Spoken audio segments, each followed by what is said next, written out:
afternoon. Hi. Thank you for being here with us. Sure. Can you start with telling us your name? My name is Randy Robertson. And what is your branch of service? I was in the United States Army. Okay. And what rank did you have? Sergeant E5. Okay. Did you receive any awards for your position? No, I did not. Okay. Why did you join? When I enlisted, I was between my sophomore and junior year in college. Just didn't feel like I was really headed in any specific direction in college, and felt that that was actually that was in the summer of '67, and I just felt like I needed to find something better to do, and I ended up enlisting in the Army. All right. Were you happy with this decision? Yes. You were. Okay. Would you have picked a different branch, or you were happy with the position, the branch that you picked?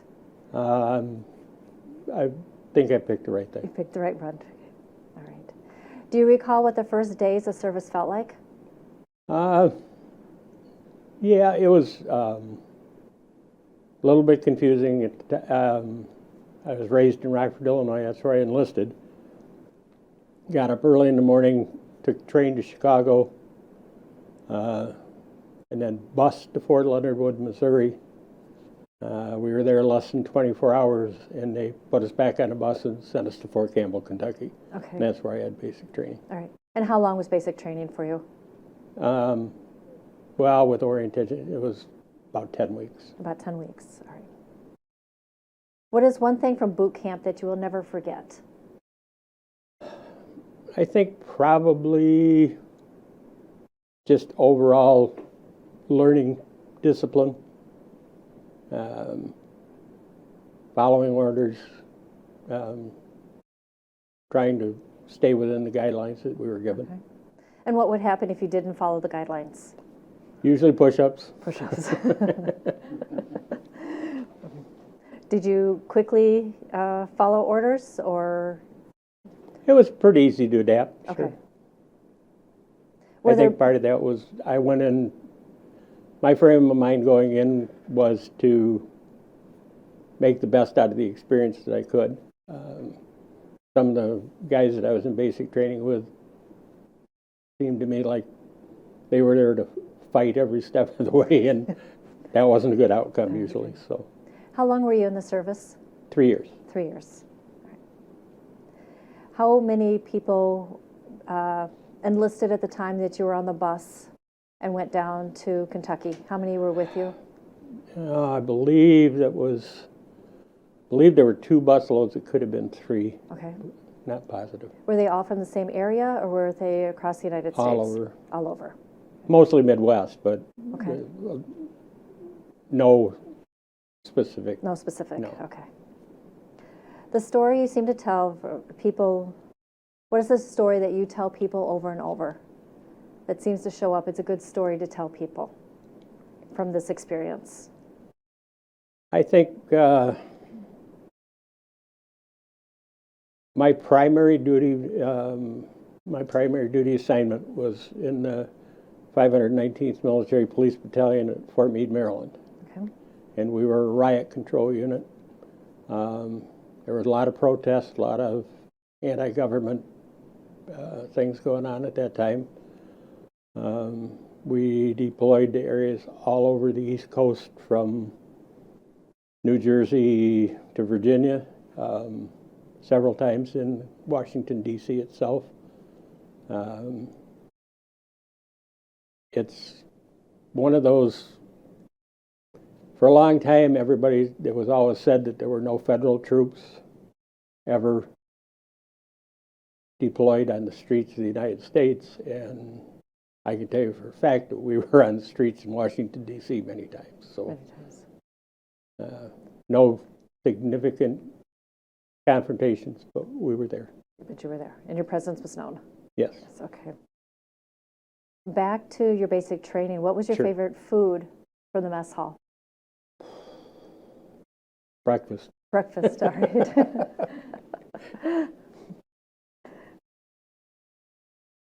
And you said you served in Kentucky, is where you were starting your training. Correct. And then you were deployed all over mainly the East Coast. Yes, that's correct. All right. When you remember arriving for your duty, when you were called, what do you remember? What did it feel like? Well, it was, I guess the first time we were actually deployed, it was not knowing what to expect exactly. But as time went on, it usually didn't, like I said, didn't usually amount into any major confrontations. There were a couple times, there was one at Fort Dix, New Jersey, that there was a huge crowd of protesters, some of which were SDS people that were just basically there to stir things up, not particularly war protesting, just protesting everything. That was, I'm pretty sure that was the first time where we actually had face-to-face contact with the protesters right at close range. And we did end up deploying tear gas and moving the crowd. Okay. And were they responding when you were having to move the crowd, or? Most of them, once we started using tear gas, most of them were anxious to leave. Anxious to leave. And for the people not knowing, but in the 1967 when you were deployed, what were the protests about? Well, actually, I didn't. My first deployment was in 68. 68. But it was primarily anti-war against the Vietnam War. Okay. Like I say, there were other elements mixed in that I think kind of used the anti-war movement for their purposes. Okay. Thank you. Is there any other memorable experience? You said your first deployment was very memorable. Is there another one that sticks out in your mind? Well, I went twice to Vietnam on temporary duty assignments. Both trips were to pick up American prisoners to bring back to the United States. Oh, wow. Okay. How long of a trip would that be? One was 7 days and one was 11 days. Okay, so it's very quick. Yes. All right. When your service ended, what were your days like afterwards, your days and weeks after? What were they like? After the first couple of days of being home and seeing family and friends that I hadn't seen for a long time, my primary goal was to find a job, get to work, and I did. I found work fairly quickly, and also enrolled in college and worked and went to college, both Okay. full time at the same time. And did college feel better than this time for you? Yes, I had a lot more focus, I guess. Okay.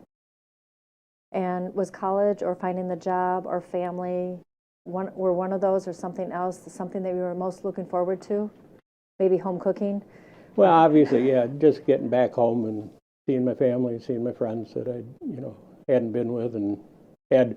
I mean, obviously, we were in contact, but not close contact. Close contact. Okay. Was there something that you were hesitant about when you were coming back into the civilian life? If I was out somewhere where I wasn't with people that I knew, I was pretty reluctant to tell anybody that I had just gotten out of the Army. Okay. There was a lot of anti-military sentiment. I experienced it a couple times, but it was, so I just didn't say much about it to anybody. Okay. Was there anything that made the transition easier for you? I don't think the transition was particularly difficult. Okay. It was, again, the people that I was close to, I had a lot of support, so there was I mean, I didn't personally, I know some people that I did not personally experience a lot of problems coming back. When you decided to enlist, did you have family support? Not completely, no. All right. But you received the support that you needed when you returned? Yes. Excellent. Does your military experience influence your thinking about war and military experiences now? I think I have a greater appreciation for what it takes to be in the military. I have to say that compared to what our service people are doing today, I think my experience was pretty easy by comparison. And how do you think your service and experiences have affected your life forward? Probably has made me more patriotic, has made me appreciate other veterans and just service in general. Okay. And what is the Stoughton veteran community like? Very welcoming, open group. I'm not from Stoughton. I live in Cambridge. I'm originally from Illinois. Because of a couple of folks that I know that are veterans here, I first joined the American Legion when the idea came up to create a Veterans Memorial in Stoughton. They asked me if I would be willing to help. I said, of course, just tell me what you want to do. It ended up I was co-chairman of the fundraising committee, and now I'm president of the board. Well done. Do you have any advice for other students or other people that are thinking about going into the military? I would certainly encourage any young people that are interested in doing so to find out as much information as they can. And each individual's situation is different. So I mean, I would not, for instance, I wouldn't go into a class of high school students and say you should all enlist. It's not for some people, but I think it's such a wonderful experience overall if you use it correctly. You meet such a wide range of people from all different areas of the country. I mean, I would encourage anybody that's interested, if it's a fit for them, I would certainly, I wouldn't do anything to discourage it, that's for sure. All right. Now, with everything that you've shared with us, and thank you for sharing with us, is there anything that you would like to add? Any other stories, thoughts?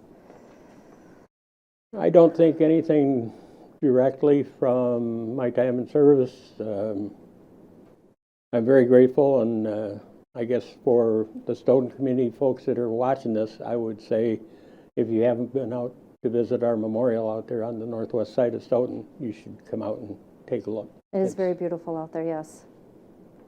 Well, thank you very much for being here. It's been very much appreciated. We enjoy hearing your stories. Thank you. Thank you.